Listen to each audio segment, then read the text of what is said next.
Hello, everyone. Thanks for joining us. We're here today with Cristina Rathbone. Cristina is an award-winning journalist, Episcopal priest, and spiritual director. She's the author of a new book titled The Asylum Seekers, a chronicle of life, death, and community at the border. Her previous books include On the Outside Looking In, A Year in an Inner City High School, and A World Apart, Women, Prisons, and Life Behind Bars. In partnership with Episcopal Migration Ministries, she founded Neighbor Neighbor, a national network that supports congregations as they accompany newly arrived asylum seekers. Christina now serves as a congregational coordinator, congregational coordinator for immigration with the Massachusetts Council of Churches. You can learn more about her new book at broadleafbooks.com.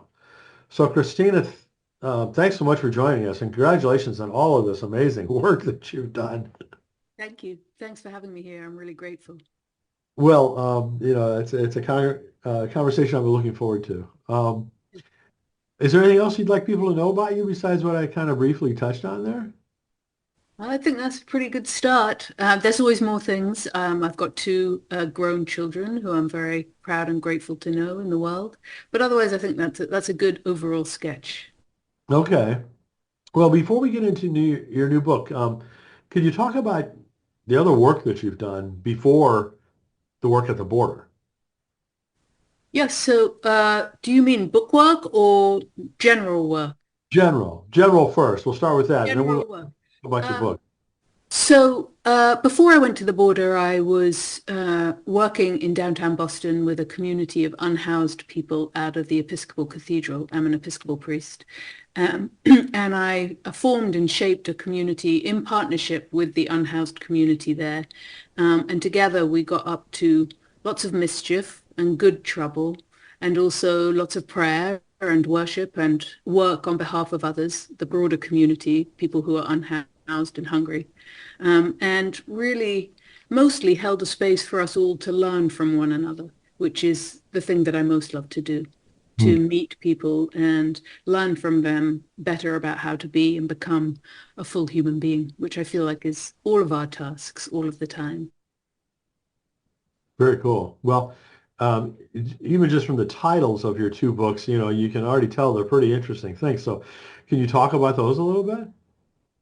Yeah, so I've had a kind of varied life. I went to school to study film and then ended up writing because it was much cheaper, right? Just you just needed a pen and a piece of paper rather than to raise hundreds of thousands of dollars. But my interest has always been in people's realities and their lives. And so instead of making documentary films, I started writing. I was living in New York at the time, and I ended up writing my first book about New York City's last chance high school. It was a school called West Side High, where kids, brilliant kids and gifted kids who had been pushed out of the education system, either they'd ended up in the criminal justice system or they'd been expelled from their local high schools. They all ended up in this one high school. Hmm. And I wrote about that school and the extraordinary principal, Ed Reynolds, who's now passed away, and most of all about the kids and who they were and how they were and what kind of obstacles they faced and how they, mostly with incredible courage and imagination, overcame those Hmm. obstacles. And I thought after finishing that book that the next project would be about women in prison. Um, no, sorry, would be about some of those kids in prison.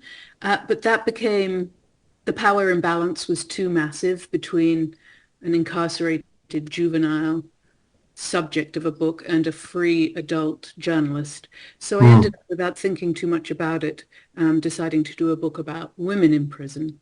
Um, and it was good I didn't think too much about it because it was sort of an impossible task, which only someone with a certain amount of naivety could just barge into and complete. And that took a lot of time, many years, 5 years. And that was a book about the contemporary lives of five different women incarcerated here in Massachusetts. And that prison is the oldest running women's prison in the country. So it was also telling the stories of women from history who were incarcerated there and also women who ran that prison. It was a very, very fascinating story of incarceration in this country, fascinating and ultimately quite depressing. Hmm. Hmm. Do you still stay in touch with or stay aware of, some of the students from the high school or from the prison? I'm in touch with one or two people, but it's hard over the years to stay in Mm. touch with people from all Hmm. these different lives. Sure, sure. So let's get into the new book. As I mentioned, the title is The Asylum Seekers, a Chronicle of Life, Death, and Community at the Border. So can you tell everyone how this came about? Yeah, when it came time for me to leave the homeless community in Boston, it was the beginning of the first Trump administration. And the newspapers were full of stories of the suffering of people trying to come into this country. And my own family, my mother's family, are Cuban, and all of them arrived here in this country with one suitcase each and had to make new lives. And they were then given the benefit of the doubt and were allowed that opportunity to start all over again. Hard enough to do, but at least they had that chance. But then in 2019, no one was being given that chance. So I figured I should go to the border and find out from the people who were primarily affected what I, as a priest and a person, could do, and a person holding an American passport, and also what we as the church could do in partnership with asylum seekers at the border to help alleviate suffering for all of us. Well, it's really an eye-opening book, at least for me, and just kind of trying to imagine myself in your shoes and what you were doing. And I really want people to read the book, but I mean, can you give folks a flavor of what it was like to go through the many months that you were there? Oh, it was really difficult. It was far and away the most difficult thing I've ever done. Not because my life was so very hard, but because the lives of the people I was working with were really on a knife edge. These were all people who have had to flee from their homes, their towns, their countries, their cultures, their families, often with their children, after death threats or after a member of their family had actually been killed or persecuted in some way. Some of the people that I worked with had had children killed. So these people were terrified and traumatized and also incredibly courageous, filled with faith and determined to make a new life in the country that was still and is still the beacon of hope for people who are really at a loss, and that is this country, America, the country that answers people's dreams. And so they had all gathered there on the border to ask for the protection of the United States and against all legal procedure, they were denied the opportunity to ask for that asylum time and time and time and time again. Never being told no, because that everybody knows would be illegal, but being told instead, not right now. We don't have room. Come back another day. And so people were approaching multiple times a day, every day, for weeks and months and sometimes years. And meanwhile, living out on the street in the downtown area of one of the most dangerous cities of the world. Just living on the street with no protection whatsoever, except the protection that they together as a community could provide for one another. Mm, So there mm, was a lot of beauty, and there was even a lot of laughter and a lot of life, as there is wherever people gather. But there was also a lot of pain and a lot of trauma and a lot of real danger as well. So it was, yeah, it was a pretty wraparound experience. mm. And one of the things that struck me too is that you went down there really without a clear idea of what you were going to do, right? You had no formal role. And in the book, you say, I've come to believe that this pervasive not knowing is essential to any real on-the-ground work with people whose suffering is both extreme and long-lasting. It is only when we know that we don't know, after all, that we most generally seek. So that is a pretty profound thought. Can you share a little bit more about this? Yeah, I agree with myself on that point. I think not knowing, and more than that, knowing and accepting that we don't know is actually very fruitful ground to begin anything. And it's very countercultural. You know, we're always told we must be prepared and we do know and we must know. But in fact, it's impossible to know the reality of another. without first meeting that person or those people. How could I know in any way other than theoretically, which is to say out of my own imagination, what it is that people in the circumstances I just outlined actually needed and how I could be helpful without first learning from them? So I went intentionally with no specific plan because for me, the most fruitful plans emerge from the encounter with another and from learning from those who I am hoping to work with and serve. And so I went down as unfettered as I could be to first listen and learn, and only then to try to respond in specificity to what people have told me they needed. They're the experts of their lives, not me. And so your role did evolve over the time that you were there. Could you describe that for folks? Yeah, so as you said, I arrived with no clear idea what I was going to do, and I was in various places up and down the border. And then when I was in Ciudad Juarez and El Paso, I began to notice that people were gathering on this one particular street I walked down every day on my way to volunteer in a reception area for folks who had been sent back to Mexico from the US, from detention centers. And over the course of several days, I realized, oh, people are starting to live on this street, which had not been the case before. And so I began to talk with the people. They were all Mexicans in Mexico seeking asylum in the States, fleeing, largely fleeing cartel violence, which is very extreme and terrible. Um, and so as this community grew, I began to spend more and more of my time with them and ended up spending all day, every day with them, helping to serve them however I could, helping to connect them with other groups of people who could help them, legal groups and also faith communities, and then also to accompany them as they approached the actual border line, which was at the top of a bridge. It's just a literal line. And on this side of the line, it's Mexico. And on that side of the line, it's the United States. And these asylum seekers had to walk up to that line time and time again to ask Border Patrol if they could request the asylum of the United States, which very rarely happened. And so I would go with them wearing my collar and a big cross and sort of trying to use whatever minute power I had as a ordained member of the clergy and a US citizen to assist them. So those were some of the things that I did day by day, and mostly just listened to people as well, and offered classes to the kids and developed a little school in partnership with others. So Yes. many things, yeah. It's amazing. I mean, talk about entrepreneurship. I mean, this is, at its grassroots level, that's for sure. So a recurring theme in, actual language in your book is no one through, no one through, no one through.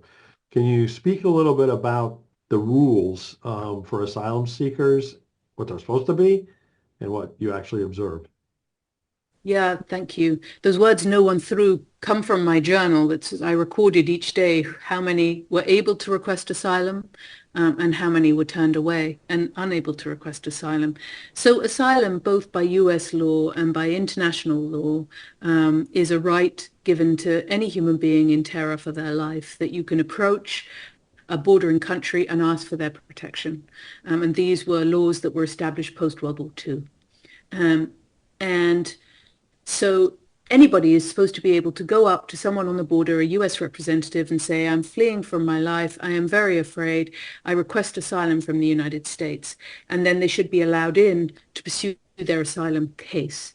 This does not mean that they're given asylum. Very, very few people are actually granted asylum, but everybody should be free to request asylum, especially people who are right then in the country, which is causing their fear and their terror, as these Mexican asylum seekers were, because they're in, of course, very immediate and real peril. But what actually happened is that these people were turned away time and time and time again. It didn't matter what their story was. It didn't matter the depth of horror, real fear. It didn't matter how impressive their claim for asylum was. They were just turned away by being told, we're too full. We have no room. go and try again another day. So it was just a delay posture institutionalized by the then administration to reduce immigration, legal immigration into the United States, because Hmm. this is all of these asylum seekers and all asylum seekers are entering the country legally. These are not the people who are trying to sneak in, who have stories too, and valid stories. But these people and the people I write about in the book are people who are trying to do everything in the book and were being thwarted by that same book Hmm. to prevent them from accessing. Now, have you seen, obviously you're not there anymore, but I mean, have you seen or heard of any kind of an ebb and flow over the last few years in terms of changes in the rules or changes in the acceptance levels? Well, so right now, of course, no one can request asylum at all Hmm. on the southern border. No one. So the system that the Biden administration put in place to regulate people seeking asylum, it was done through an app. And so people, it was very difficult to get an appointment on this app. It's sort of like if you ever tried to call a radio station, to answer the question to get the free tickets, it's like that. You just have to try and try and try and try and try for weeks and months. And maybe at one point you'll get that appointment and you'll be lucky enough in that lottery to get that appointment. And then you wait several months to apply for asylum. That app has been shut down, was shut down on the first day of this new administration. And Hmm. therefore, I think it's about 270,000 people, 27,000 people, must be 27,000 people, who had appointments lined up. The appointments are gone. There's nothing for them to do, and there's no other way to legally request asylum. So asylum is de facto kaput. There's no way to request it, no matter what your story is. So that's the case on the border. Hmm. So Wow. it's very different, and I haven't been there. I'm going in March, and I'm looking forward to it, but I haven't been there, and I haven't seen what it's like. But there's no flow for asylum seekers, none. Are you planning to go in March just for a short visit or Yeah, longer? just for a short visit. Yeah. Okay. Hmm.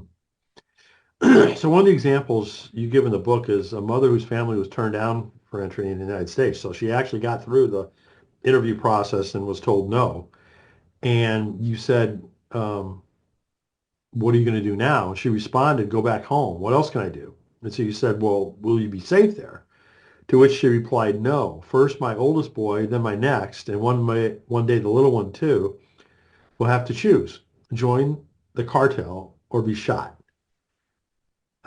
Which, I can't even imagine living in such an environment. But I mean, how often did you hear things like this?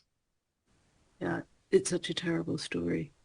Every day, multiple times every day. And this is why these people were at the border. Hmm. In that they were imperiled, their family were imperiled, and these were, for the most part, um, people without much wealth. These were not powerful people. They were humble people, working people, taxi drivers, farmers, peanut sellers, um, small little storefront owners, and they could not survive the environment in which they lived without being in mortal danger, literal mortal danger. So many people who were living in these makeshift tents on the street had members of their family who had actually been killed and some tortured. And then one man I'm thinking of now left and brought with him his younger son, after his older son was killed, and he was sent photographs of his body. Um, did he do the right thing? He didn't know. Many of them didn't know. Many of the mothers would ask me, is this our fault that our children are suffering so much that they're sleeping in the cold on the hard sidewalk? Have we done the right thing? Should we have stayed? I mean, the anguish and the agony, you just have to really try to imagine it in your own context, with your own family, to try to get a feel of what it would take for you to leave your home, everything you own, and take your children and go to who knows where, and you have no idea how, but you know you have to leave for their safety. All of the adults on that street were doing this for their children. Hmm. Hmm. Yeah, there was plenty of horror to go around. Yeah. Yeah, yeah, that's clear. And if I could say one more thing, the people on the street were oftentimes the people who were sort of somewhat burdened by a real sense of justice and dignity. So that these were the people, the leaders in their community who refused to fall into the corrupt systems and the violent systems that had basically taken over their hometowns.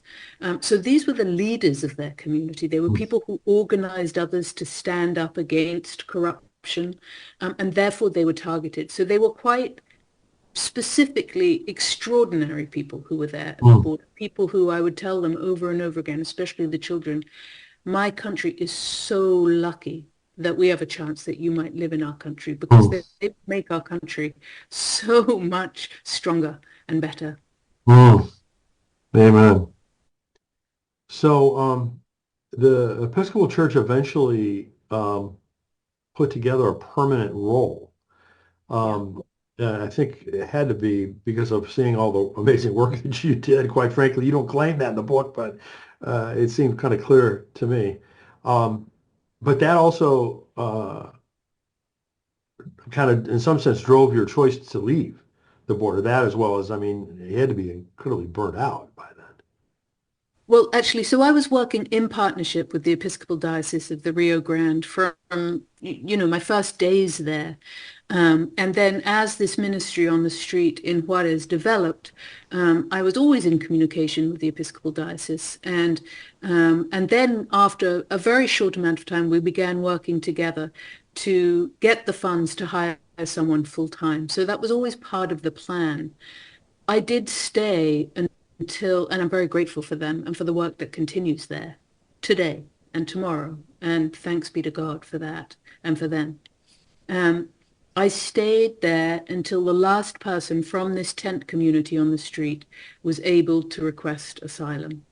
Hmm. The community was demolished one day in January 2020 by the Mexican government. They just came in and bulldozed the community. Um, and so that community scattered. Many went to an Anglican church in Juarez, others scattered all over. But I stayed working with them, even in a fractured community geographically, until every single person had had the opportunity to Hmm. request asylum. Wow. And then I left straight after that. Yeah. And so how long was the total time that you were down there? I was down on the border for almost a year, but Okay. this community arrived, formed, grew, peaked, and then was destroyed all in 4 months. Oh, So in 4 months. Okay. this book traces 4 months worth of work. Okay. Wow. It wasn't clear to me, exactly how long that Yeah. span was. Very short. It was pretty intense. Yes, yes. Yeah, you had a lot to talk about within that 4 month period, that's for Yeah. certain. So what would you like readers to most take away from the book? I think, I mean, clearly how extraordinary most of these people who are seeking asylum in this country are. The fact that they have had to flee their homes suggests that they are extremely upright citizens, and courageous, extremely courageous and faith-filled. I can't imagine doing it without believing in a higher power of some kind, and especially with sort of believing that you're being held in the loving arms of God, which people on the street most certainly did, and they taught me a lot about faith.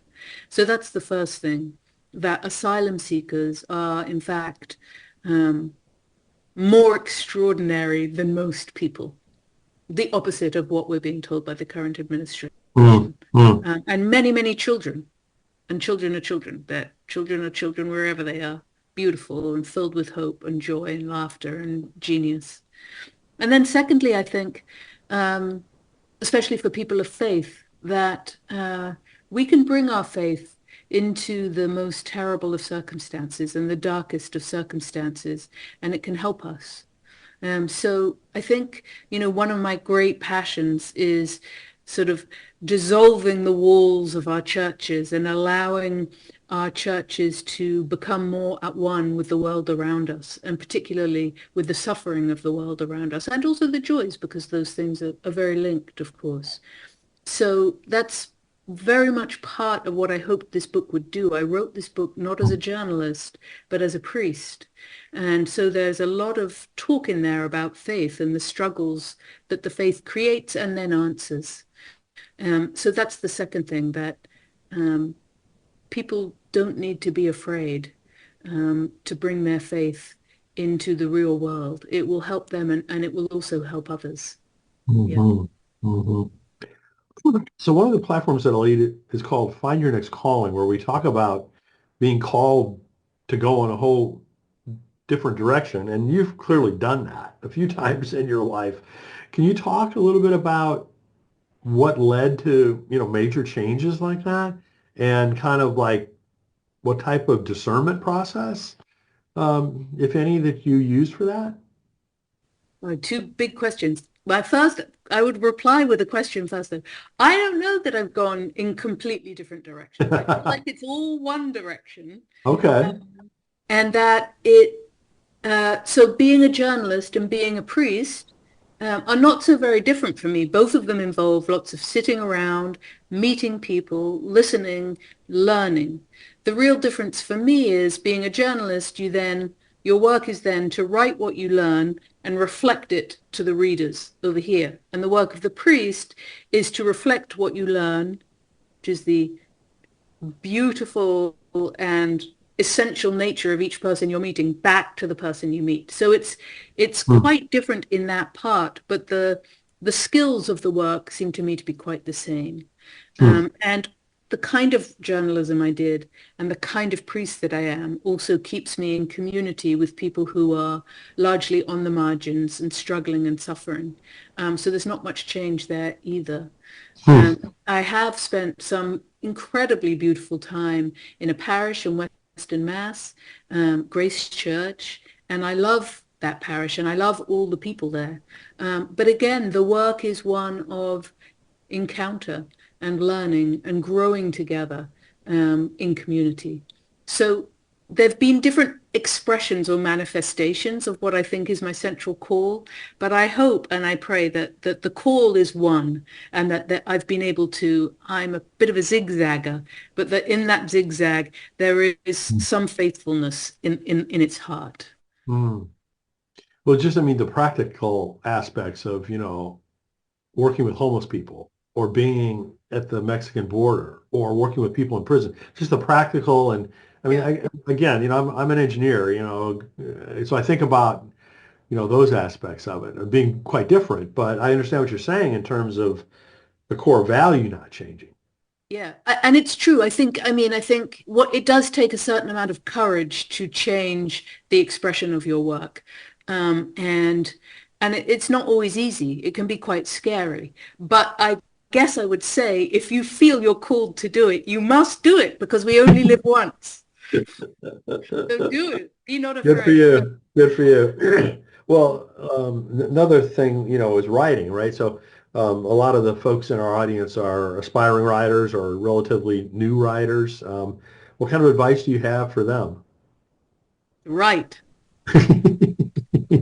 I mean, I think the only way to become a writer is to write and to write with some sort of hard-assness, and discipline. And I think in my life, there's not all that much time around the edges of things. So there are things you have to say no to in order to say yes to Hmm. making time and space for yourself to write. Um, and that's the first thing, really. And then the second thing is, for me, I find it very, very helpful to be in community in everything I do. And so to have a writers group or even what helped me with this book was to be online with 3 or 4 dear friends and to write every morning. We all had different jobs. We were all working on different projects. We didn't speak to each other at this time, but we kind of operated as our egos for each other, so that we all met at 7 or 7:30 and we wrote till 8:30 every morning. And if you didn't show up, people knew. And for me, that's really, really helpful. But again, that's just in the service of writing, writing and writing and writing, and having some kind of need to write, need to discover what it is that you need to discover through the writing. Yeah, I think What do you think? That's the only thing I can think of that makes a person a writer. Well, I mean, the process that you just described, I've heard several other folks say similar things. Mm. And I'm not a writer, so Right. believe it or not, um, I just work with a lot of writers. So, I realize you just recently launched this book, but do you have any future plans, whether it's books or other kinds of zigzags in direction that you can talk about? I don't have a book that I'm thinking of right now. There's a sort of long list of books I'd like to write or edit or pull together, but I can only really do one thing at a time in that realm. Um, but I have started a new work with the Massachusetts Council of Churches. It's one of many councils of churches across the country, and working to help coordinate congregations and congregants to work in support of asylum seekers and other newly arrived neighbors here in this state. So I'm pretty much focused on doing that right now. It feels sort of like urgent work and important work. Um, so that and to keep a life of prayer active and open, those are my two main goals Hmm. for this year at least. Good for you. Good for you. Well, again, the title of Christina's book, The Asylum Seekers, A Chronicle of Life, Death, and Community at the Border. Please go check it out and go to broadleafbooks.com. Christina, thank you so much for joining us. Thank you so much for all of your work. It's quite impressive and inspiring. Thank you so much, Brian. Really, very, very grateful to have been with you. Oh, thank you.